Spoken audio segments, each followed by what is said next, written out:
আমি আপনাদের সামনে সূরা মাইদার ৫ নম্বর আয়াতে কারিমা তেলাওয়াত করেছি।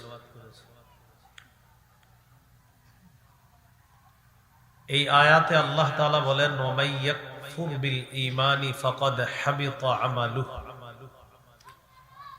যে ব্যক্তি ঈমানকে অস্বীকার করে তার আমল বরবাদ হয়ে যাবে। ওয়া হুয়া ফিল আখিরাতি মিনাল খাসিরিন, আখিরাতে সে ক্ষতিগ্রস্তদের অন্তর্ভুক্ত হবে। এখানে আল্লাহ তাআলা ইসলামী আকীদা নিয়ে আলোচনা করেছেন। আকীদার ক্ষেত্রে 4টি কথা আমরা প্রথমে মনে রাখব। 1 নম্বর অশুদ্ধ আকীদা, 2 নম্বর অশুদ্ধ আকীদা মিশ্রিত বিশুদ্ধ আকীদা, 3 নম্বর সংশয়বাদী আকীদা, 4 নম্বর বিশুদ্ধ আকীদা। 1 নম্বর অশুদ্ধ আকীদা।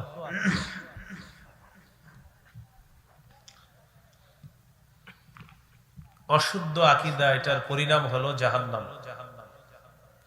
2 নম্বর অশুদ্ধ আকীদা মিশ্রিত বিশুদ্ধ আকীদা, পরিণতি জাহান্নাম। 3 নম্বর সংশয়বাদী আকীদা, পরিণাম জাহান্নাম। 4 নম্বর বিশুদ্ধ আকীদা, শুভ পরিণতি আল্লাহর দেওয়া জান্নাত।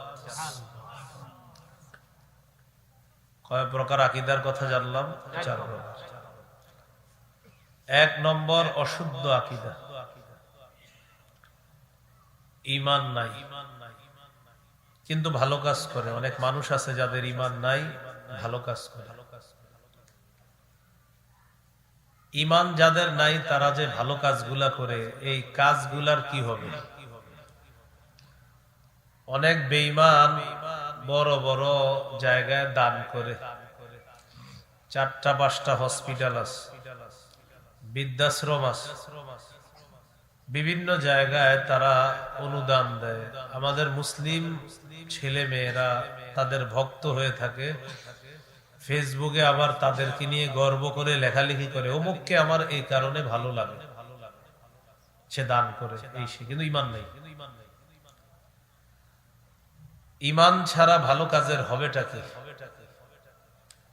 এই ব্যাপারে 5টা দৃষ্টান্ত আপনাদের সামনে বলি, মন দিয়ে শুনেন। 1 নম্বর ঈমান ছাড়া ভালো কাজ, দুনিয়াতে তার সমস্ত চেষ্টা প্রচেষ্টা ব্যর্থ, আখিরাতে এই ভালো কাজের কোনো ওজন হবে না।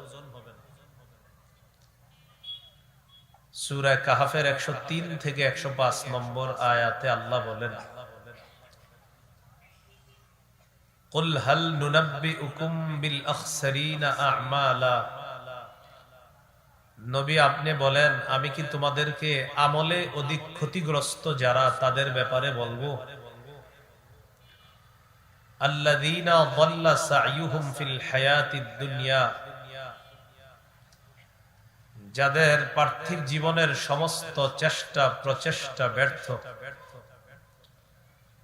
ওয়া হুম ইয়াহসাবুনা আন্নাহুম ইউহসিনুনা সুনআ, অথচ তারা মনে করে তারা ভালো কাজ করে। তারা মনে করে তারা ভালো কাজ করে। উলাইকাল্লাযীনা কাফারু বিআয়াতি রাব্বিহিম, তারা ওই সমস্ত ব্যক্তি যারা তাদের রবের আয়াতগুলোকে অস্বীকার করেছে। ওয়া লিকাইহি, আল্লাহর সাথে সাক্ষাৎ করবে এই বিষয়টাও তারা অস্বীকার করে। ফালা নুকিমু লাহুম ইয়াউমাল কিয়ামাতি ওয়াজনা, কিয়ামতের ময়দানে আমি তাদের কোনো ওজন সাব্যস্ত করব না, আমলের কোনো ওজন হবে না। তাহলে 1 নম্বর শিখলাম, ঈমান ছাড়া ভালো কাজ, এই কাজের সমস্ত চেষ্টাগুলা ব্যর্থ, এই কাজের কোনো ওজন নির্ধারণ হবে না। 2 নম্বর, ঈমান ছাড়া ভালো কাজ মরুভূমিতে মরীচিকাকে পানি মনে করার মতো। মরুভূমির মধ্যে পিপাসার্ত ব্যক্তি হঠাৎ তাকিয়ে দেখে দূরে কি যেন চিকচিক করতেছে, কাছে গিয়ে দেখা যায় কিছুই নেই, মনে হচ্ছে পানি, কাছে গিয়ে দেখে কিছুই না, এটাকে বলে মরিচিকা।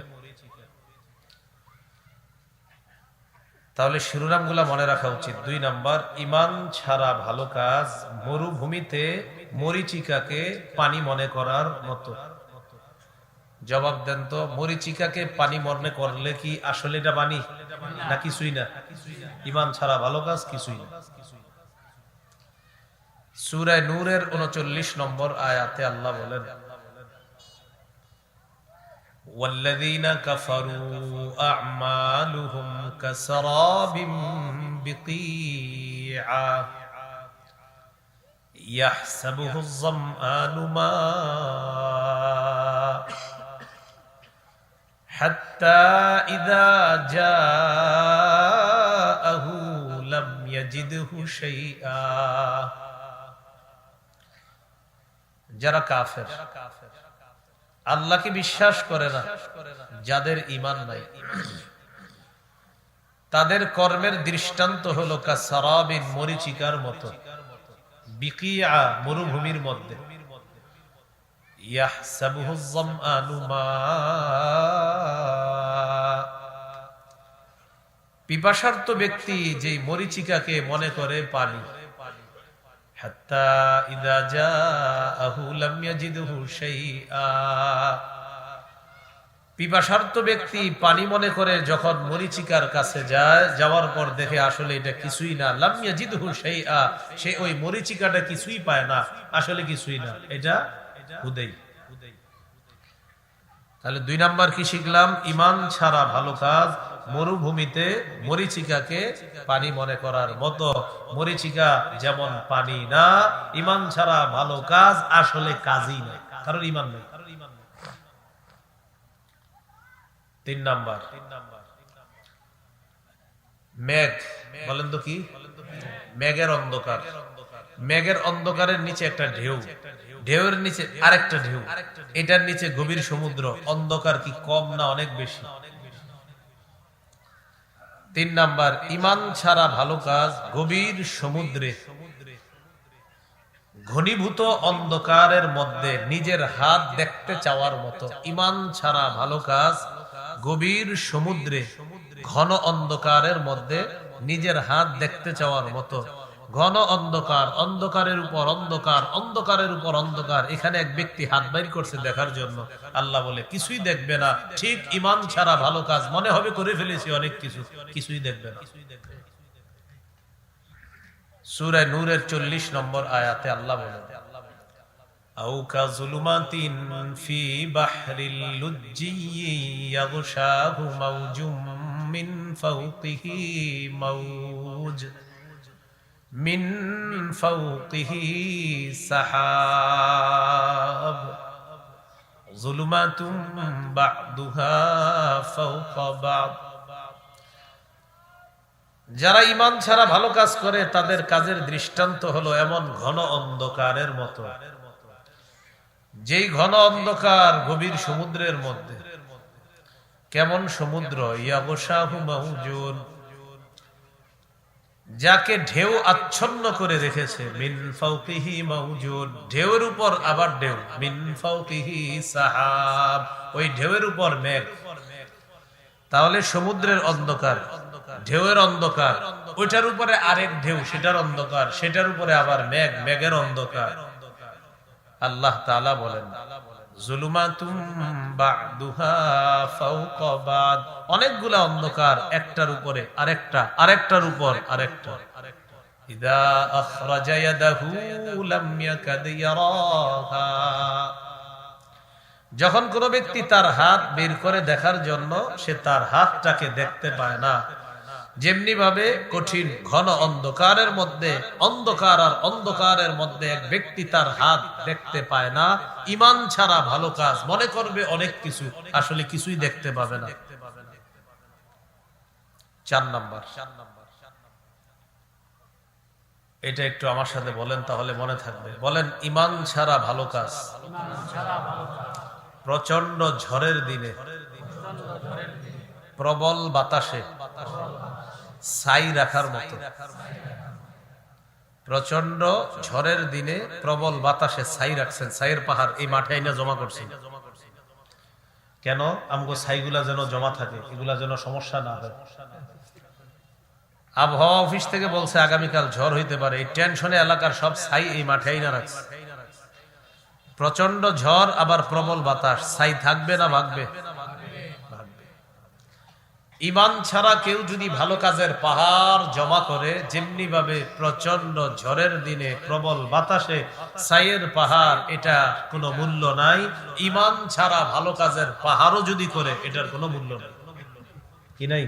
কোনো মূল্য নাই। সূরা ইব্রাহিমের 18 নম্বর আয়াতে আল্লাহ বলেন, মাসালুল্লাযীনা কাফারু বিরাব্বিহিম আ'মালুহুম কারামাদিন ইশতাদ্দাত বিহির রিহু ফী ইয়াউমিন আসিফ। যারা তাদের রবকে অস্বীকার করে, তাদের আমলের দৃষ্টান্ত হলো কারামাত, ছাইয়ের মতো। ইশতাদ্দাত বিহির রিহু, যেই ছাইকে প্রবল বাতাস উড়িয়ে নিয়ে যায়, ফী ইয়াউমিন আসিফ, প্রচন্ড ঝড়ের দিনে। ইয়াউমুন আসিফ, প্রচন্ড ঝড়ের দিন। ইশতাদ্দাত বিহির রিহ, রিহ মানে বাতাস, এখানে উদ্দেশ্য প্রবল বাতাস, যাকে উড়িয়ে নিয়ে যায়। তো আল্লাহ তাআলা বলেন, যারা তাদের রবকে অস্বীকার করে, আমালুহুম কারামাত, তাদের কর্মগুলো হলো ছাইয়ের মতো। ইশতাদ্দাত বিহির রিহ, যে ছাইকে বাতাস উড়িয়ে নিয়ে যায়, ফি ইয়াউমিন আসিফ, প্রচন্ড ঝড়ের দিন। এই গেল 4 নাম্বার দৃষ্টান্ত। নাম্বার 5, সবাই একটু উপরে দেখেন তো ধুলাবালু আছে কিনা। দেখা যায়? কিন্তু আছে, আছে কিন্তু কি করি না, দেখি না। টিনের ঘর যাদের আছে, দেখবেন টিনের ঘরে একটা ছোট্ট ছিদ্র দিয়ে শীতকালে একটা রোদ আসে, ওই রোদের মধ্যে কি জানি ঘুরি ঘুরি ঘুরি ঘুরি উঠতে থাকে। আসলে কি ওই রোদের মধ্যে না পুরা ঘরে? হ্যাঁ, পুরা ঘরে। এই ঠিক এই মাঠে এরকম ধুলাবালু আছে, যেটা আমরা দেখতেছি না। এটা বুঝছেন নি? তার মানে আমরা কিছু ধুলাবালি আছে যেটা আমরা দেখি না। তাহলে আশা করি বুঝবেন এবার। বলেন, ঈমান ছাড়া ভালো কাজ অদেখা, উড়ন্ত, বিক্ষিপ্ত ধূলিকণার মতো। ঈমান ছাড়া ভালো কাজ উড়ন্ত, অদেখা, বিক্ষিপ্ত ধূলিকণার মতো। যারা ঈমান ছাড়া ভালো কাজ করে, তাদের ভালো কাজটা হলো এই যে আমাদের সামনে এখন ধূলিকণা আছে, দেখি না, এই না দেখা ধূলিকণার মতো। তো যেটা দেখি না সেটার লাভ হবে কি? ঠিক কিয়ামতের মাঠে ঈমান ছাড়া যারা ভালো কাজ করছে, তাদের এই আমল দেখা যাবে না। আল্লাহ বিক্ষিপ্ত ধূলিকণার মতো বানায়। সূরা ফুরকানের 23 নম্বর আয়াতে আল্লাহ বলেন, وَقَدِمْنَا إِلَى مَا عَمِلُوا مِنْ عَمَلٍ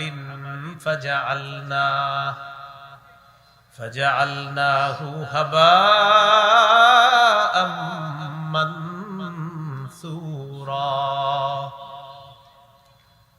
ঈমান ছাড়া যারা ভালো কাজ করে, কিয়ামতের মাঠে তাদের কাজের সিদ্ধান্ত নিব আমি। এই কাজগুলাকে আমি অদেখা, উঠতে থাকা বিক্ষিপ্ত ধূলিকণার মতো বানায় দিব, যেগুলা দেখা যাবে না। তো যেগুলা দেখা যাবে না, লাভ কি? এই 5টা দৃষ্টান্ত আপনাদের সামনে বললাম। ঈমান ছাড়া ভালো কাজ, দুনিয়াতে সব চেষ্টা প্রচেষ্টা ব্যর্থ, কিয়ামতের মাঠে কোনো ওজনওয়ালা হবে না এই কাজগুলা। সূরা কাহাফ 103 থেকে 105। 2 নাম্বার, ঈমান ছাড়া ভালো কাজ মরুভূমিতে মরীচিকাকে পানি মনে করার মতো। সূরা নূর 39 নম্বর আয়াত 3। ঈমান ছাড়া ভালো কাজ প্রচন্ড অন্ধকারের মধ্যে নিজের হাত দেখতে যাওয়ার মতো। সূরা নূর 40 নম্বর আয়াত 4। ঈমান ছাড়া ভালো কাজ প্রচন্ড ঝড়ের দিনে প্রবল বাতাসে ছাই রাখার মতো। 5। ঈমান ছাড়া ভালো কাজ অদেখা, উড়তে থাকা বিক্ষিপ্ত ধূলিকণার মতো। সূরা ফুরকান 23 নম্বর আয়াত। এগুলো প্রথম আলোচনা। অশুদ্ধ আকীদার 5টা দৃষ্টান্ত জানলাম। 2 নাম্বার আলোচনা, অশুদ্ধ আকীদা মিশ্রিত বিশুদ্ধ আকীদা। কি বললাম? অশুদ্ধ আকীদা মিশ্রিত। এটা হলো আজকের আলোচনার গুরুত্বপূর্ণ আলোচনা সবচেয়ে। কোরআনের 6236টা আয়াতের মধ্যে 6235টা আপনি বিশ্বাস করেন, একটা আয়াতের একটা অংশে খালি সন্দেহ করেন, ঈমান আছে না গেছে? তাহলে ৬,২৩৫টা বিশুদ্ধ আকীদা। একটা আয়াতে আপনার একটু অশুদ্ধ আকীদা, এমন অশুদ্ধ যেটা ৬,২৩৫টা বিশুদ্ধ আকীদারে বরবাদ করে দেয়। কোরআনের কোন অংশে যদি কেউ সন্দেহ করে তার ঈমান কি থাকবে না ভাগবে? তাহলে এক ব্যক্তির কোরআনের সবগুলো আয়াতের উপর ঈমান, একটু জায়গায় খালি তার সন্দেহ আছে, ঈমান শেষ। এই জাতীয় মানুষের সংখ্যা পৃথিবীতে আছে। যারা কোরআনের সব বিশ্বাস করলেও সূরা আহজাবের ৪০ নম্বর আয়াতের একটা অংশ বিশ্বাস করে না, এই জন্য তারা কাফের। কোন সূরা? কত নম্বর আয়াত? ৪০। ২২ নম্বর পারা, ২ নম্বর পৃষ্ঠা, সূরা আহজাব ৪০ নম্বর আয়াত। আল্লাহ তাআলা বলেন, মা কানা মুহাম্মাদুন আবা আহাদিম মির রিজালিকুম ওয়ালাকির রাসূলুল্লাহ ওয়া খাতামান নাবিয়্যিন। মুহাম্মদ সাল্লাল্লাহু আলাইহি ওয়াসাল্লাম তোমাদের কোন সাবালক পুরুষের পিতা নন। ওয়ালাকির রাসূলুল্লাহ, তিনি আল্লাহর রাসূল। ওয়া খাতামান নাবিয়্যিন, তিনি শেষ নবী। তিনি কি নবী? পৃথিবীর মধ্যে এমন অসংখ্য অগণিত মানুষ আছে খাতামান নাবিয়্যিন। এই জায়গার অনুবাদের মধ্যে এসে কয়েকটু ব্যাখ্যা কি আছে বলে, এরকম হাজার মানুষ পাবেন যারা আমাদের নবীকে নবী মানে, শেষ নবী মানে। আমাদের নবীকে নবী মানে, শেষ নবী মানে না। রসুল মানে, শেষ রসুল মানে না। এই জন্য তারা কাফের, তাদের অনুসারী কাফের। মুনাফিক রূপী মুসলমান মার্কা কোন শয়তান যদি এদেরকে সাপোর্ট করে, তারাও কাফের। খাতামান নাবিয়্যিন, খাতামান নাবিয়্যিন অর্থ হলো শেষ নবী। তো একদল মানুষ আছে এই জায়গায় আইসা কয়েক একটু ব্যাখ্যা আছে। কি আছে? ইমাম গাজালি রহমতুল্লাহি আলাইহি বলেন, খাতামান নাবিয়্যিন অর্থ শেষ নবী, ব্যাখ্যার সুযোগ নাই। মুহাম্মদ সাল্লাল্লাহু আলাইহি সাল্লামের পরে আর কোন নবী নাই, বাস এখানে ব্যাখ্যা টেক্কা দরকার নাই। মুহাম্মদ সাল্লাল্লাহু আলাইহি সাল্লামের পরে নবী নাই, হতে পারে না, হবে না, সম্ভাবনাও নাই। কেউ যদি সন্দেহ রাখে যে এভাবে সেভাবে ব্যাখ্যা সাপেক্ষে একটু হতে পারে না, বাস তার ঈমান নাই, সে কাফের, অনুসারী কাফের। মুসলমানের মধ্যে যদি কোনো মুনাফিক মার্কা শয়তান তাদেরকে সাপোর্ট করে, সেও কাফের। বলেন এটাকে বলা হয়, বলেন খতমে নবুয়ত আকীদা। আর এটাকে আপনি বলে আকীদায়ে খতমে নবুয়ত। তাহলে প্রিয় ভাইয়েরা কি শিখলাম? একটা মানুষের অনেক আকীদা বিশুদ্ধ, নামাজ পড়তে হবে, রোজা রাখতে হবে, হজ করতে হবে, যাকাত দিতে হবে, সব বিশ্বাস করে। ভাই মুহাম্মদ সাল্লাল্লাহু আলাইহি সাল্লাম নবী মানেননি, সেটাও মানি। শেষ নবী মানেননি, এটা একটু ব্যাখ্যা আছে, বাস কাফের। কোনো ব্যাখ্যা নেই। কিসের ব্যাখ্যা? মুহাম্মদ সাল্লাল্লাহু আলাইহি সাল্লাম শেষ নবী, এখানে কোনো ব্যাখ্যা নেই। এগুলো এক নাম্বার দৃষ্টান্ত। দৃষ্টান্ত নাম্বার 2, সহিহ বুখারীর বর্ণনা 3535 নম্বর হাদিস। এই হাদিসের মধ্যে আছে, ক্বালা রাসূলুল্লাহ সাল্লাল্লাহু আলাইহি ওয়াসাল্লাম, ইন্না মাসালি ওয়া মাসালাল আমবিয়া'i মিন ক্বাবলি কামাসালি রাজুলিন বানা বাইতান ফাআহসানাহু ওয়া আজমালাহু ইল্লা মাউদি'a লাবিনাতিন ফি যাওয়িয়া। রাসূলুল্লাহ সাল্লাল্লাহু আলাইহি সাল্লাম বলেন, মাইকম্যান ভাই বাহিরের আওয়াজটা একটু কমান যাবে? একটু কমায় দেন, পরে আবার দিয়ে নামার সময় একটু কমায় রাখেন। রাসূলুল্লাহ সাল্লাল্লাহু আলাইহি সাল্লাম বলেন, আমার আর আমার পূর্ববর্তী নবীদের দৃষ্টান্ত এমন এক ব্যক্তির মতো, যে ব্যক্তি একটি ঘর বানিয়েছে, ঘরটা সুন্দর মতো সাজিয়েছে, ঘরের কোনায় একটা ইটের জায়গা ফাঁকা। বলেন ঘর সমাপ্ত না অসমাপ্ত? فجعل الناس يطوفون به ويعجبون له ويقولون هلا وضعت هذه اللبنة। মানুষ এই সুন্দর ঘরটা দেখতে যায়, ঘরের চারপাশে ঘুরে, আর মানুষ আশ্চর্য হয়ে যায় ঘরের কোনায় এটা কেন লাগানো হলো না। মানুষ যখন এই সুন্দর ঘরের চারপাশে ঘুরে ঘুরতে ঘুরতে যখন দেখে ঘরের কোনায় ইট নাই, তখন বলে হাল্লা উদিআত হাদিহিল লাবিনা, এই ইটটা কেন স্থাপন করা হলো না, ইটের জায়গাটা ফাঁকা কেন? রাসূলুল্লাহ সাল্লাল্লাহু আলাইহি সাল্লাম বলেন আনাল লাবিনা, আমি হলাম সেই ইট, আমি হলাম সেই ইট। আদম নবী থেকে ঈসা নবী পর্যন্ত নবুয়তের ঘর আল্লাহ সাজিয়েছেন।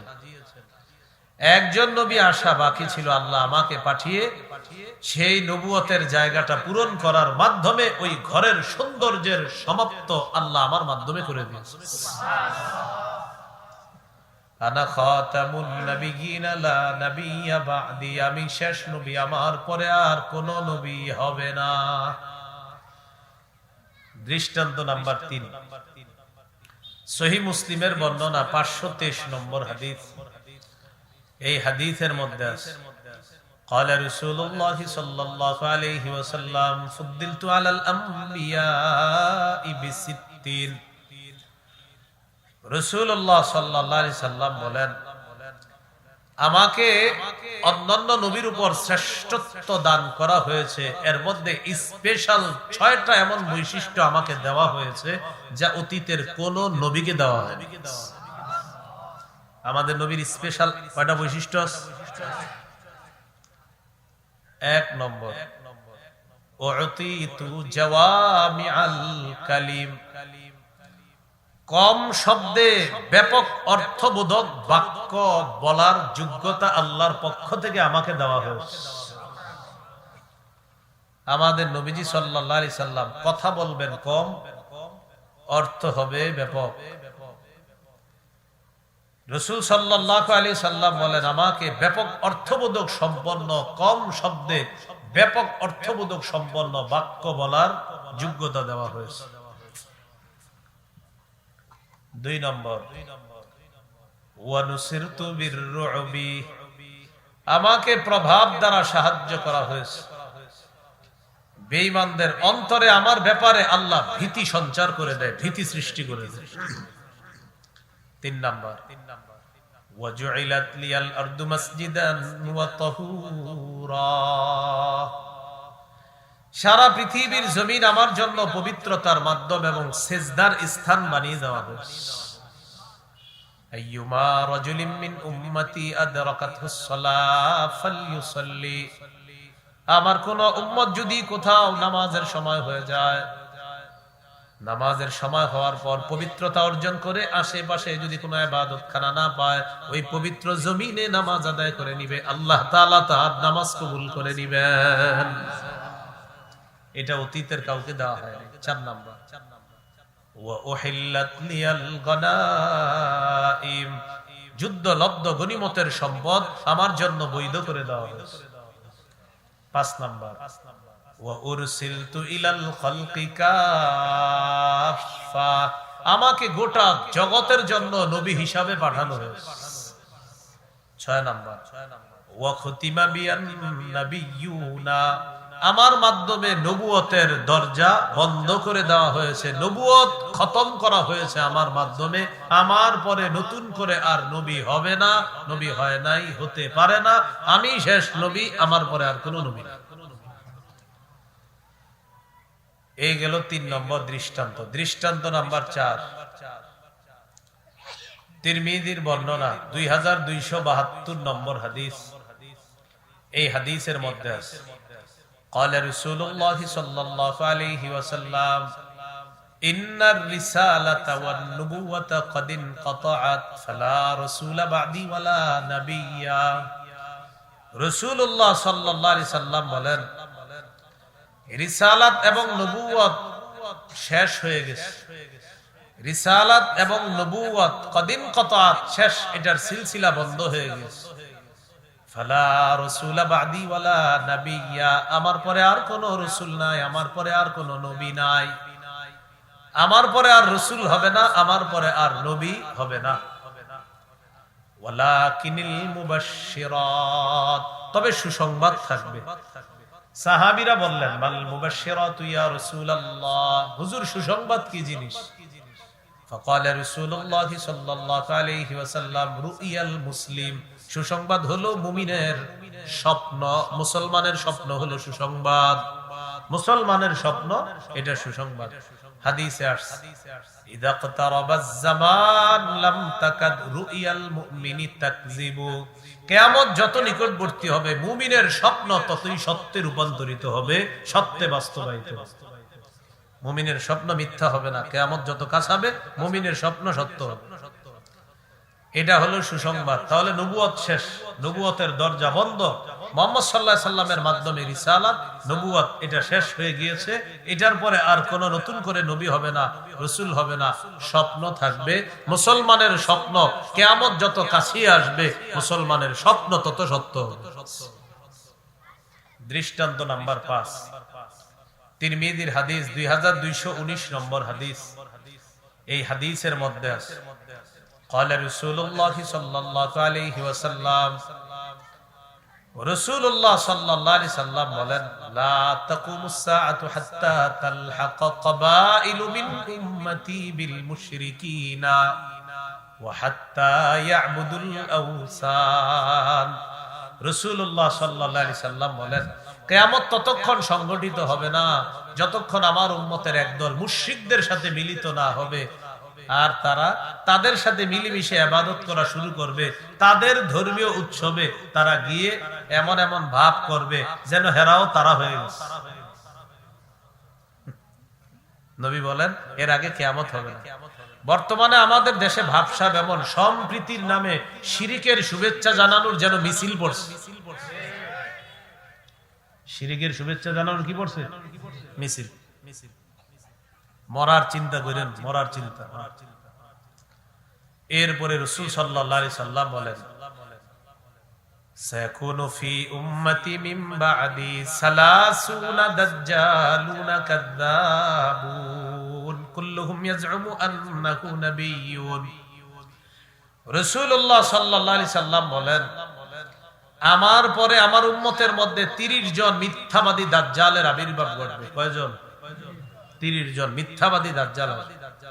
সবাই দাবি করবে সে নবী। নাউজুবিল্লাহ। নবীজি বলেন, আন্নাহু লা নাবিয়্যা বাদি, আমার পরে আর কোন নবী হবে না, আমার পরে আর কোন রাসূল হবে না। এটা খতমে নবুয়তের আকীদা। কুল্লামা হালাকা নাবিয়্যুন খালাফাহু নাবিয়্যুন। বনি ইসরাইল তাদের নেতৃত্ব দিত নবীগণ। এক নবী দুনিয়া থেকে বিদায় নিলে আরেক নবী আল্লাহ পাঠিয়ে দিতেন। এক নবী যাবেন, আরেক নবী আল্লাহ পাঠাবেন, এক নবী যাবেন, আরেক নবী আল্লাহ পাঠাবেন। নবী বলেন, শোনো, আমি যাব এর মানে এরপরে আরেকজন আল্লাহ পাঠাবে, ব্যাপারটা কিন্তু এমন হবে না। ওয়ান্নাহু লা নাবিয়্যা বাদি, আমার পরে কিন্তু আর কোন নবী হবে না। নবীজি বলেন, বনি ইসরাইলের নবীরা নেতৃত্ব দিত, একজন নবী বিদায় নিতেন, আল্লাহ আরেকজন পাঠাইতেন। এইভাবে একের পরে এক নবী দুনিয়াতে আল্লাহ পাঠাইতেন। শোনো, আমি যাওয়ার পরে কিন্তু আবার নতুন নবী আল্লাহ পাঠাবে এমন না। আমার পরে আর নবী নাই, আমার পরে নবী হবে না, আমার মাধ্যমে নবুয়তের দরজা বন্ধ করে দেওয়া হয়েছে, আমি শেষ নবী। দৃষ্টান্ত নাম্বার 7, সহিহ বুখারীর বর্ণনা 4416 নম্বর হাদিস। এই হাদিসের মধ্যে আছে রাসূলুল্লাহ সাল্লাল্লাহু আলাইহি সাল্লাম তাবুক যুদ্ধে গেলেন। আলী রাদিয়াল্লাহু তাআলা আনহুকে প্রতিনিধি হিসাবে রেখে গেলেন, দায়িত্ব হিসাবে রেখে গেলেন, মদিনার মধ্যে দায়িত্বশীল হিসাবে রেখে গেলেন। নবীজির অবর্তমানে আলী রাদিয়াল্লাহু তাআলা দায়িত্ব পালন করবেন। আল্লাহ।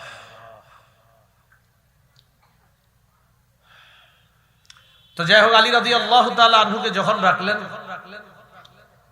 রাখার পর রাসূলুল্লাহ সাল্লাল্লাহু আলাইহি সাল্লামের সাহাবী আলী রাদিয়াল্লাহু তাআলা আনহু বললেন, আতুখাল্লিফুনি ফিস সিবিয়ানি ওয়ান নিসা,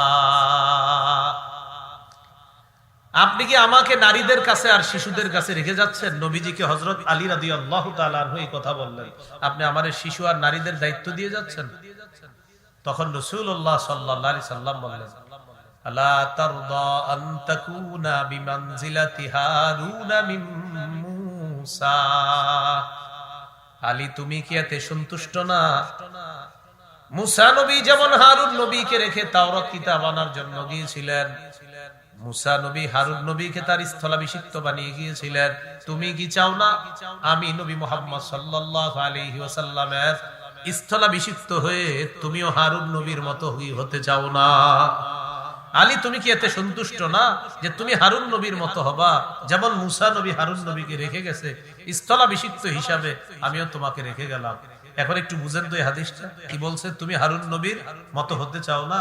যেমন হারুন নবীকে মুসা নবী রেখে গেলেন, আমিও তোমাকে রেখে গেলাম হারুন নবীর মতো। হারুন নবী বলেন, হারুন নবী। আলী রাদিয়াল্লাহু তাআলা সাহাবী, বলেন আলী রাদিয়াল্লাহু তাআলা। এখন নবীজি কি বলছে? তুমি কি হারুন নবীর মতো আমার স্থলাভিষিক্ত হতে চাও না? হারুন নবী যেমন মুসা নবীর স্থলাভিষিক্ত হয়েছেন, তুমি কি আমার স্থলাভিষিক্ত হতে চাও না? এখন কোন ধোঁকাবাজ আপনারে বুঝাইতে পারে যে দেখছো নবী হযরত আলীকে বলছে তুমি হারুন নবীর মতো, এর মানে নবীর পরেও নবী হতে পারে, নাউজুবিল্লাহ। ওই হাদিসে নবী বলছে আলী শোনো, তুমি হারুন নবীর স্থলাভিষিক্ত, আমি তোমাকে স্থলাভিষিক্ত রেখে গেলাম, হারুন নবীর মতো তোমারও মর্যাদা বললাম। বলে রাখবা তুমি কিন্তু নবী না, তুমি সাহাবী, আমার পরে আর নবী হবে না। তোমাকে হারুন নবীর স্থলাভিষিক্ত বলেছি, তবে তুমি সাহাবী, আমি নবী। এটাই হাদিসের শেষে নবী বলে দিয়েছে। দৃষ্টান্ত নাম্বার 8, সহিহ বুখারী 3532 নম্বর হাদিস। এই হাদিসের মধ্যে আছে আমাদের নবীর নামের মধ্যেই প্রমাণ করে আমাদের নবী শেষ নবী। সুবহানাল্লাহ। قال رسول الله صلى الله عليه وسلم لي خمسة اسماء। আল্লাহর নবী বলেন আমার 5টি নাম আছে। 1 নাম্বার আনা মুহাম্মদ, আমি মুহাম্মদ সাল্লাল্লাহু আলাইহি ওয়াসাল্লাম। 2 নাম্বার ওয়া আনা আহমদ, আমি আহমদ সাল্লাল্লাহু আলাইহি ওয়াসাল্লাম। 3 নম্বর আনাল মাহি আল্লাযী ইয়ামহুল্লাহু বিল কুফরা, আমি হলাম মাহি সাল্লাল্লাহু আলাইহি ওয়াসাল্লাম। আমার মাধ্যমে আল্লাহ তাআলা ইয়ামহুল্লাহু বিল কুফরা, সমস্ত কুফরকে আল্লাহ মিটায়া দিবেন।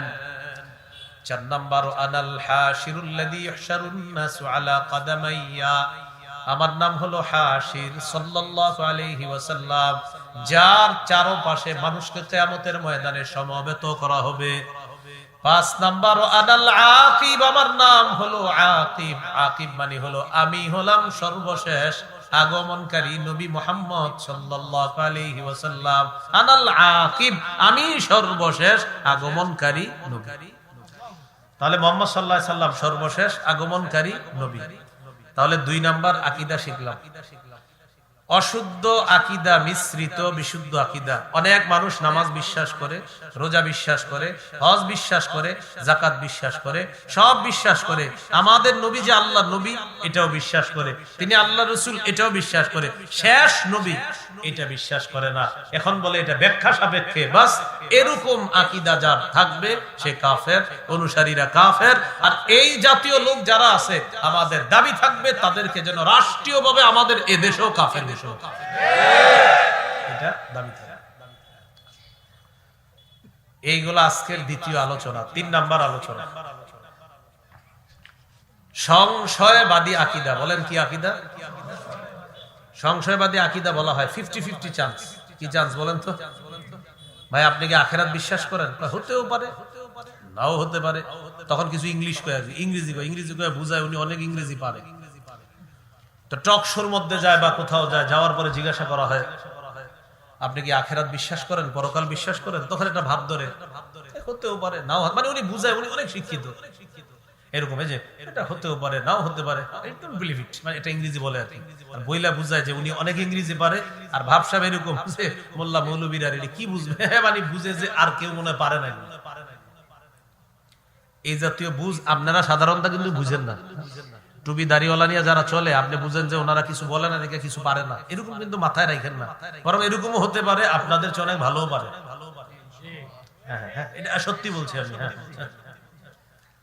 বাকিটা কখনো গর্বের সাথে এরকম বলে না। তার ওলামায়ে কেরামের গর্ব কোরআন হাদিস, তারা অন্য বিষয়ে, তাদের গর্বের বিষয় কোরআন হাদিস। যে আল্লাহ কোরআনের বিদ্যা দিছে, হাদিসের বিদ্যা দিছে, এটা গৌরবের বিষয়। আল্লাহ তাআলা দৌলত দান করছে, পাশাপাশি যা যা দরকার এগুলো আলহামদুলিল্লাহ এখন মাদ্রাসায় শিক্ষা দেওয়া হয়। এটা এইভাবে কেন? কোন পণ্ডিত যদি এসে পণ্ডিতি করে তখন দেখবেন শুরু হয়ে যাবে আমাদের ছাত্রদের মধ্যে আপনার পণ্ডিতি খতম করার জন্য একদম সামান্য সময় লাগবে। তো জিজ্ঞাসা করে পরকাল বিশ্বাস করেন? তো তখন বলে আর কি, হতেও পারে নাও হতে পারে, 50-50 চান্স, বাস ঈমান শেষ, সেও জাহান্নাম। 25 পারা 20 নম্বর পৃষ্ঠা সূরা জাসিয়া 32 থেকে 35 নম্বর আয়াতে আল্লাহ বলেন, وَإِذَا قِيلَ إِنَّ وَعْدَ اللَّهِ حَقٌّ وَالسَّاعَةُ لَا رَيْبَ فِيهَا قُلْتُمْ مَا نَدْرِي مَا السَّاعَةُ إِن نَّظُنُّ إِلَّا ظَنًّا وَمَا نَحْنُ بِمُسْتَيْقِنِينَ। আল্লাহ তাআলা বলেন, ওয়াইদা কিলা ইন্না ওয়া'দাল্লাহি হাক্কুন, যখন বলা হয় একদল মানুষের সামনে আল্লাহর ওয়াদা সত্য, ওয়াস-সাআতু লা রাইবা ফিহা, কিয়ামত হবে এতে কোনো সন্দেহ নাই, কুলতুম, তোমরা সংশয়বাদী কিছু মানুষ বলতা, মা নাদরি মাস-সাআ, কিয়ামত কি জিনিস আমরা জানি না, ইন্না যুন্নু ইল্লা যন্না, আমরা শুধুমাত্র ধারণা রাখি, নাউযুবিল্লাহ, ওয়ামা নাহনু বিমুস্তাইকিনিন, আমরা দৃঢ়ভাবে কিয়ামত বিশ্বাস করি না, নাউযুবিল্লাহ। এবার আমাদের আকীদা একটু বিশুদ্ধ করি, বলেন কিয়ামত কি হতে পারে? মাশাআল্লাহ, বলেন আমাদের আকীদা হতে পারে? হবে, নিশ্চিত। এটা আমার সাথে বলেন, বলেন কিয়ামতের বিষয় সুনির্ধারিত। সূরা নাবা 17 নম্বর আয়াত, কিয়ামতের বিষয় কি? সুনির্ধারিত। ইন্না ইয়াউমাল ফাসলি কানা মিকাতা, ফয়সালার দিন, বিচারের দিনটা কানা মিকাতা, সুনির্ধারিত। বলেন আল্লাহ তাআলা কিয়ামতের বিষয়টাকে মুলতবি করে রেখে দিয়েছেন। তাহলে কিয়ামতের বিষয়টা আল্লাহ কি করে রেখেছেন? মুলতবি। কি করে রেখেছেন? সূরা হুদ, কোন সূরা? 104 নম্বর আয়াত। কত নম্বর আয়াত? ওয়ামা নুআখিরুহু ইল্লা লিআজালিম মা'দুদ, কিয়ামতের বিষয়টাকে আমি গনে গনে নির্দিষ্ট সময়ের জন্য মুলতবি করে রেখে দিয়েছি, সময় মতো ঘটিয়ে দিব। তাহলে কিয়ামতের বিষয় সুনির্ধারিত। সূরা নাবা 17 নম্বর আয়াত, কিয়ামতের বিষয়টা আল্লাহ মুলতবি করে রেখে দিয়েছেন, সূরা হুদের 104 নম্বর আয়াত। আর আমাদের আকীদা কিয়ামত হবেই হবে, এটা সুনির্ধারিত, কবে হবে আল্লাহ জানে। তো সংশয়বাদী আকীদা যারা পোষণ করে তারা বলে, মা নাদরি মাস-সাআতু ইন নাযুন্নু ইল্লা যান্না, আমরা জানি না কিয়ামত কি জিনিস, আমরা শুধু ধারণা রাখি। ওয়ামা নাহনু বিমুস্তাইকিনিন, আমরা দৃঢ়ভাবে বিশ্বাস করি না, নাউযুবিল্লাহ। আল্লাহ তাআলা বলেন, ওয়া বাদালাহুম সাইয়্যাতু মা আমিলু ওয়া হাকা বিহিম মা কানু বিহি ইস্তাহজিউন, তাদের কৃতকর্মের ফলাফল বাদা, প্রকাশ পেয়ে যাবে সেদিন। ওয়া হাকা বিহিম মা কানু বিহি ইস্তাহজিউন, উপহাস করার কারণে, কিয়ামত নিয়ে, কোরআন নিয়ে, ইসলাম নিয়ে উপহাস করার কারণে তাদের চারদিক থেকে আযাব তাদেরকে বেষ্টন করে ফেলবে, নাউযুবিল্লাহ। আল্লাহ তাদেরকে বলবেন, ওয়াকিলাল ইয়াউমা নানসাকুম কামা নাসিতুম লিকা ইয়াউমিকুম হাযা, আজকের দিন যেভাবে ভুলে গিয়েছো আমি আল্লাহ তোমাদেরকে ছেড়ে দিব, যাও। আল্লাহ সেদিন তাদেরকে বিনা হিসাবে জাহান্নাম, নাউযুবিল্লাহ।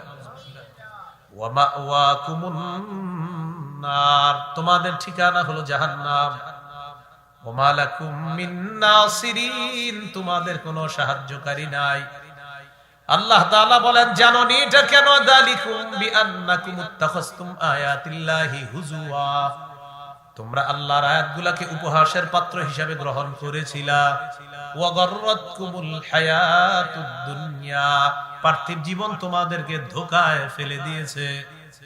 ফাল্যাউমা লা ইখরাজুনা মিনহা, আজ তাদেরকে জাহান্নাম থেকে বের করা হবে না, নাউযুবিল্লাহ।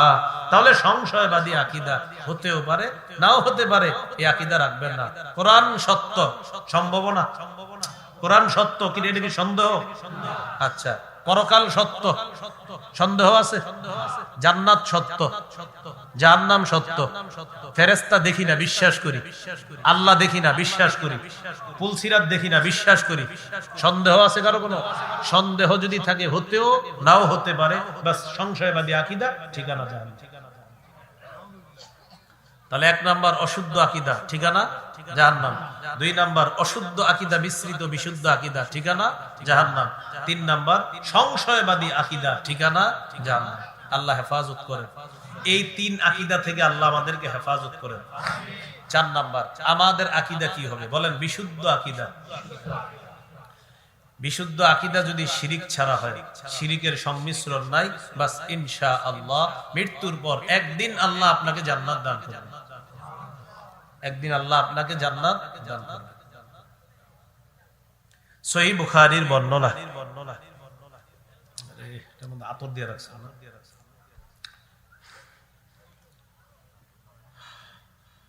সহিহ বুখারীর বর্ণনা,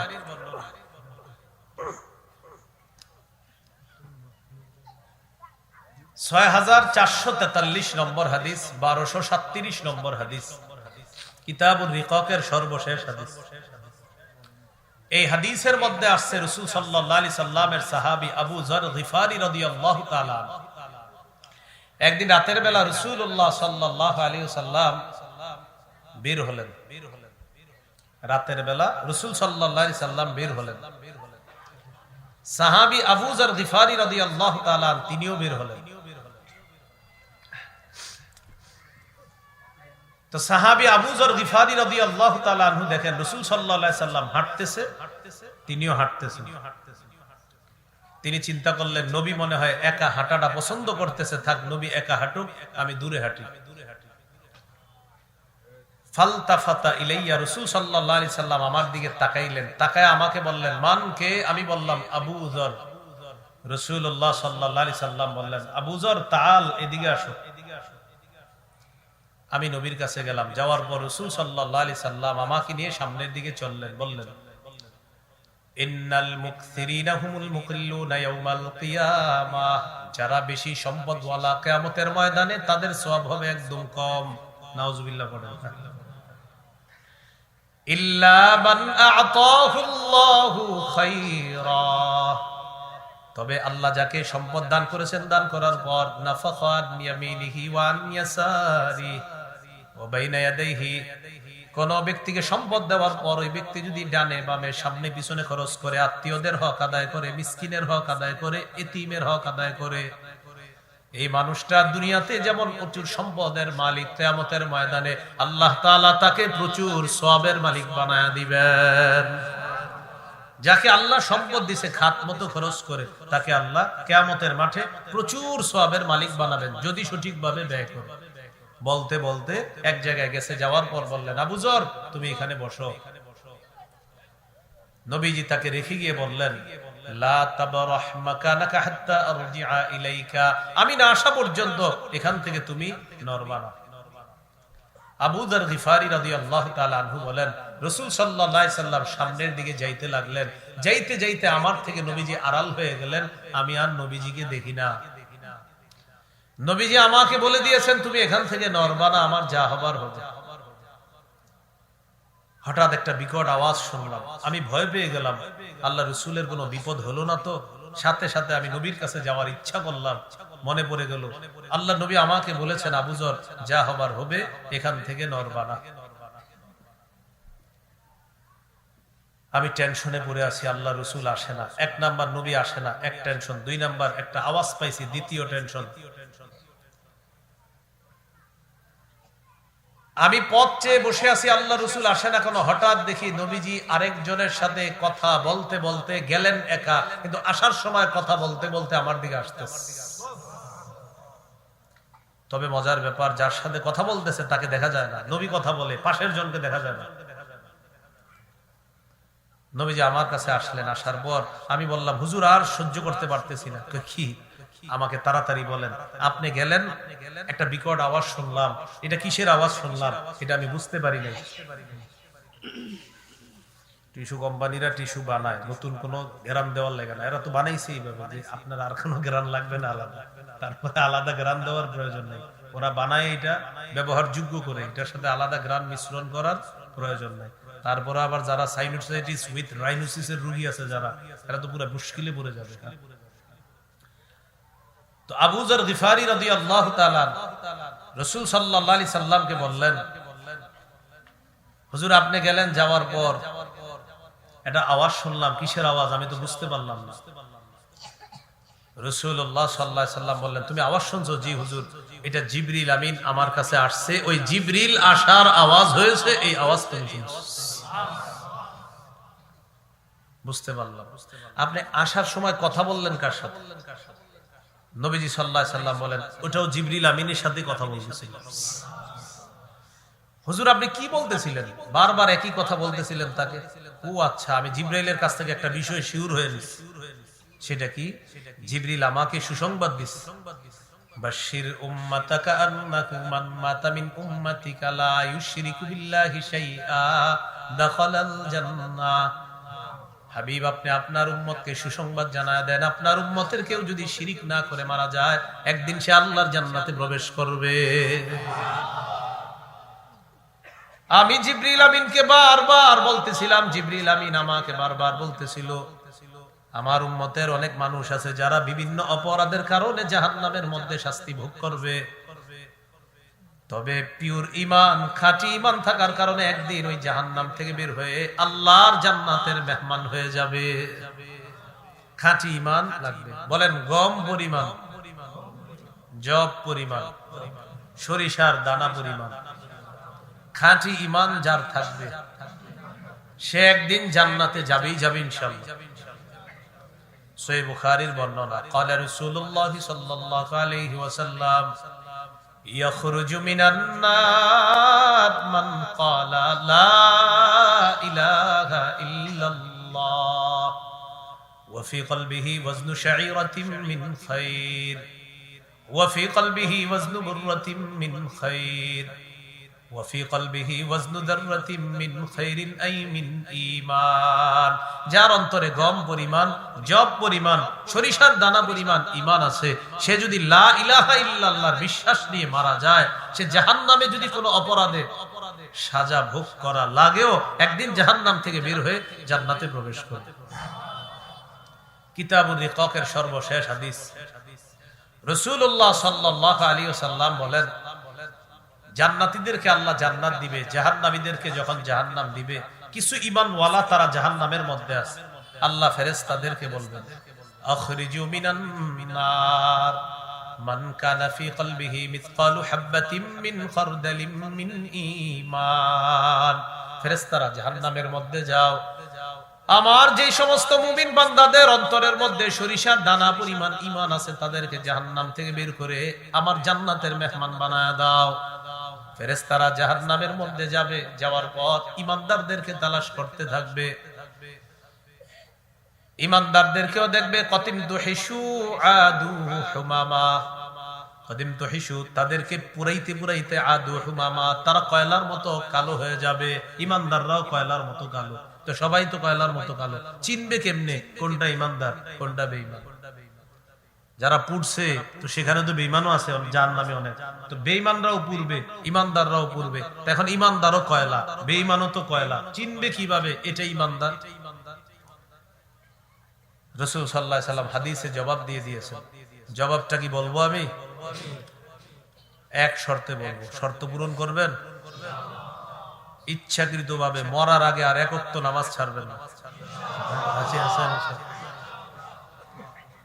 এটা কি রেডিমেড হাত তোলা?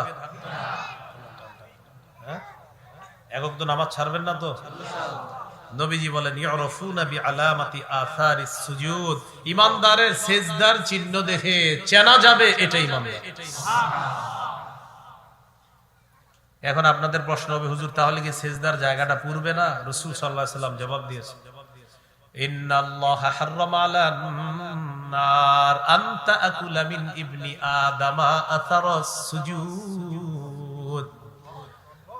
আগুনের উপর আল্লাহ হারাম করে দিয়েছেন, আগুন যেন আদম সন্তানের সিজদার জায়গাটা না খায়, না পুরায়। আল্লাহ তাআলা আগুনের উপর আদম সন্তানের এই সিজদার জায়গা খাওয়া হারাম করে দিয়েছেন। তাহলে এই হাদিস থেকে শিখলাম ইমানদারের কোন কারণে যদি জাহান্নাম হয়, ওর পুরো শরীর পুরলেও ওর সেজদার জায়গাটা পুরবে না। আর এটা দেখেই ফেরেশতারা চিনতে পারবে এই যে ইমানদার পাওয়া গেছে একজন, বের করো বের করো। বের করার পর ইউলকাউনা ফি নাহরিল হায়াত, সঞ্জীবনী নদী আছে একটা, এই নদীর মধ্যে ইমানদাররে গোসল করাবে। করানোর পর পুরা সুন্দর হয়ে যাবে। খড়কুটা নদীর ভাসমান স্রোতের মধ্যে, ময়লা আবর্জনার মধ্যে একটা দানা যেইভাবে সেখানে সজীব হয়ে উৎপন্ন হয়ে যায়, ইমানদারকে গোসল করানোর পর সেও সতেজ সজীব হয়ে একজন সুন্দর সুদর্শন মানুষ হওয়ার পর আল্লাহ তাআলা তাকে জান্নাত দিয়ে। তাহলে সামান্য সরিষার দানা পরিমাণ ইমান, কেন? খাঁটি ইমান ছিল, বিশুদ্ধ ইমান, এটার সাথে কোনো শিরিকের সংমিশ্রণ ছিল না। এই জন্য আমার সাথে বলেন, শিরকি আকীদা রাখবো না। ইমানকে শিরিকের সংমিশ্রণ হতে দিব না। মনে থাকবে নি, ইমানের সাথে যেন শিরিক সংমিশ্রণ না হয়। সূরা আনআমের ৮২ নম্বর আয়াতে আল্লাহ বলেন, আল্লাযীনা আমানু ওয়া লাম ইয়ালবিসু ঈমানাহুম বিযুলমিন উলাইকা লাহুমুল আমনু ওয়া হুম মুহতাদুন। যারা ঈমান এনেছে, ঈমানকে শিরিকের সাথে সংমিশ্রণ করেনি, আমি আল্লাহ তাদের জন্য নিরাপত্তা ঘোষণা করলাম, আর তারাই হেদায়েত প্রাপ্ত। তাহলে কি শিখলাম? ঈমানের সাথে শিরিকের সংমিশ্রণ ঘটানো যাবে না। এবার বলেন, ঈমানের সাথে শিরকি আকীদা পোষণ করা যাবে না। আমাদের সমাজে অনেক মানুষ পাবেন যারা নামাজ পড়ে, রোজা রাখে, ইমাম সাহেবরে সালাম দেয়, আলেমদেরকে সালাম দেয়, মুফতি মুশতাকুন নবী সাহেবের সাথেও সম্পর্ক রাখে, মুসাফা করে, হুজুর কেমন আছেন দেখলে এরকম বলে। কিন্তু এই লোক ভালো মানুষ, ঠিক আছে, সব ঠিক আছে, কিন্তু তার একটা গোপন আকীদা যেটা আমাদেরকে বেশি বলে না, মাঝে মাঝে বলে, সেটা হলো যে যেমনি ভাবে আল্লাহ ছেলে মেয়ে দিতে পারে, তেমনি অমুক জায়গায় গেলেও অমুকের কাছে চাইলেও কিছু পাওয়ার আশা করা যায়। বাস, শেষ। এই যে শিরকি আকীদা, এরকম অসংখ্য মানুষ পাবেন আপনি যারা বাৎসরিক এই শিরকি আকীদার মাধ্যমে ঈমানটা নষ্ট করে। কি শরীক? হ্যাঁ, বাৎসরিক আকীদাটা সবসময় রাখে, কিন্তু বাৎসরিক ভাবে এই আকীদাটা আপনার বাস্তবায়ন ঘটায়। আকীদাটা রাখে সবসময়, আর বাৎসরিক ভাবে আকীদার বাস্তবায়নটা ঘটায়। এটা করেন না, আল্লাহ হেফাজত করেন। বলেন, মেয়ে দেখে, ছেলে দেখে, ছেলে মেয়ে উভয়টা দেখে, একটাও দিবে না ক্ষমতা কার? সূরা শুরা 49-50 নম্বর আয়াতে আল্লাহ বলেন, লিল্লাহি মুলকুস সামাওয়াতি ওয়াল আরদি ইয়াখলুকু মা ইয়াশা ইয়াহাবু লিমান ইয়াশাউ ইনাসাও ওয়া ইয়াহাবু লিমান ইয়াশাউ যুকুর। আসমান জমিনের রাজত্ব আল্লাহর, তিনি যা ইচ্ছা তা সৃষ্টি করেন, যাকে ইচ্ছা কন্যা সন্তান দান করেন, যাকে ইচ্ছা ছেলে সন্তান দান করেন। আও ইউযাউযুহুম যুকরানা ওয়া ইনাসা, তিনি যাকে ইচ্ছা ছেলে মেয়ে উভয়টা দান করেন। ওয়া ইয়াজআলু মান ইয়াশাউ আকীমা, তিনি যাকে ইচ্ছা ছেলেও দিবেন না, মেয়েও দিবেন না, এই নারীকে বন্দা বানাবেন, এই ক্ষমতাও কার? তাহলে আল্লাহ বললেন, তিনি যাকে ইচ্ছা কন্যা দেন, যাকে ইচ্ছা ছেলে দেন। বলেন তো আগে কার কথা বলছে, মেয়ে না ছেলে? মেয়ে। বলেন কার কথা বলছে আগে? আমাদের সমাজে অনেক মানুষ আছে, মেয়ে হইলে চেহারাটা কালো হয়, রাগ হয়ে যায়, কপালটা কুচকায়, এরকম আসেনি? আরে আছে, যে কোরআনেও তো আছে। সূরা নাহলের 58 নম্বর আয়াতে আল্লাহ বলেন, ওয়া ইযা বুশশিরা আহাদুহুম বিল উনসা যাল্লা ওয়াজহুহু মুসওয়াদ্দান ওয়া হুয়া কাযীম। কিছু মানুষ আছে, তাদেরকে যখন কন্যা সন্তানের সুসংবাদ দেওয়া হয়, চেহারাটা কালো হয়ে যায়, আর চেহারাটা খুব রাগান্বিত অবস্থায় হয়ে যায়। বন্ধুদেরকে জানায় রাখে, এই আগামীকাল স্ত্রীকে হসপিটালে নিয়ে যাচ্ছে, আল্লাহ চাইলে সন্তান হবে। তো আগামীকাল আপনার নিচে, কিন্তু কালকে আর বন্ধুদেরকে ফোন দেয় না, বন্ধুরা উল্টা ফোন দেয়, কিরে সুসংবাদ আসছে? হ্যাঁ, তোকে বাতিজিস। এর আগে খালি বলছে আল্লাহ চাইলে সন্তান হবে, যেদিন সন্তান হয়েছে আর কাউরে ফোন দেয় না। তো বন্ধুরাই ফোন দেয়, আপনি ফোন দিয়েছেন, আসসালামু আলাইকুম, কি অবস্থা, সুসংবাদ আসছে? হ্যাঁ, বাতিজ হয়েছে তো। আর যদি ছেলে হইতো, পুরা কুমিল্লা আপনাদের ওই যে ভান্ডার সব। তাহলে আকীদাটা পোষণ করেন, একটু ঠিক করেন। মেয়ে দেখে, বলেন মেয়ে দেখে, আবার মেয়ে দেখে, মেয়ে দেখে আকীদা ঠিক, ছেলে দেখে, ছেলে মেয়ে উভয়টা দেখে, ছেলেও হবে না মেয়েও হবে না, এই ক্ষমতা কার? মনে থাকবেন ইনশাআল্লাহ। সংক্ষেপে বলে দিচ্ছি, মনে রাখবেন। এক, অশুদ্ধ আকীদা, মনে আসেনি? অশুদ্ধ আকীদা। অশুদ্ধ আকীদায় 5টা দৃষ্টান্ত দিয়েছিলাম। 1 নাম্বার, ঈমান ছাড়া ভালো কাজ দুনিয়ার সমস্ত চেষ্টা প্রচেষ্টা ব্যর্থ, আখেরাতে তার কোনো আমলের ওজন হবে না। 2, ঈমান ছাড়া ভালো কাজ কে বলতে পারবেন? মরুভূমিতে মরিচিকাকে পানি মনে করার মতো। 3 নাম্বার, ঈমান ছাড়া ভালো কাজ কঠিন অন্ধকারের মধ্যে হাত দেখতে যাওয়ার মতো। 4, ঈমান ছাড়া ভালো কাজ প্রচন্ড ঝড়ের দিনে প্রবল বাতাসে কি রাখার মতো? ছাই রাখার মতো। 5 নাম্বার, ঈমান ছাড়া ভালো কাজ অদেখা উঠতে থাকা বিক্ষিপ্ত ধূলিকণার মতো। 2 নাম্বার, অশুদ্ধ আকীদা মিশ্রিত বিশুদ্ধ আকীদা। যেমন এক ব্যক্তির সব আকীদা ঠিক, কিন্তু খতমে নবুয়তের ক্ষেত্রে বলে আমাদের নবী নবী, কিন্তু শেষ নবী যে মানে না, বাস তার ঈমান নাই। সূরা আহজাবের 40 নম্বর আয়াত, সহিহ বুখারী 3535 নম্বর হাদিস, সহিহ মুসলিম 530 নম্বর হাদিস, তিরমিজি 2272 নম্বর হাদিস, তিরমিজি 2219 নম্বর হাদিস, সহিহ বুখারী 3455, সহিহ বুখারী 4416, সহিহ বুখারী 3532 নম্বর হাদিস। 3 নম্বর আকীদা সংশয়বাদী আকীদা, সূরা জাসিয়া 25 পারা 20 নম্বর পৃষ্ঠা 32 থেকে 35 নম্বর আয়াত। ওই যে বলে হতেও পারে কিয়ামত, নাও হতে পারে, 50-50, নাউজুবিল্লাহ, বাস ঠিকানা জাহান্নাম। 4 নাম্বার, শিরিক মুক্ত বিশুদ্ধ আকীদা ওয়ালা যারা হবে তাদের ঠিকানা আল্লাহ জান্নাত। তাহলে আমরা কয়টা আকীদা ছাড়তে হবে আজকে? 4 আকীদার মধ্যে কয়টা